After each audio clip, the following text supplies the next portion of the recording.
ఈ గుహాలయానికి ఎదురుగా దలదలా ప్రవహిస్తున్నటువంటి ఆ చిన్న వాగు చూడు ఎంత సుందరంగా ఉందో.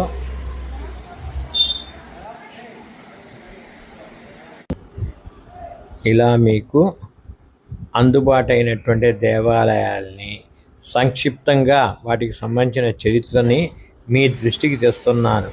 మీరు ఈ వీడియోలు చూస్తున్నారు కానీ ఎవరు లైక్ చేయటం లేదు. ఎందుకంటే లైక్ చేయటం వల్ల, సబ్స్క్రైబ్ చేయటం వల్ల 10 మందికి ఈ వీడియోలు చేరే అవకాశం ఉంటుంది, రీచబిలిటీ పెరుగుతుంది. కాబట్టి దయచేసి అందరూ కూడా లైక్ చేయండి, షేర్ చేయండి, సబ్స్క్రైబ్ చేయండి. ఇంకా ఈ దేవాలయానికి సంబంధించినటువంటి అమ్మవారు లేదా త్రిముఖ దుర్గాంబ దర్శనం కోసము ముందుకు వెళ్దాం.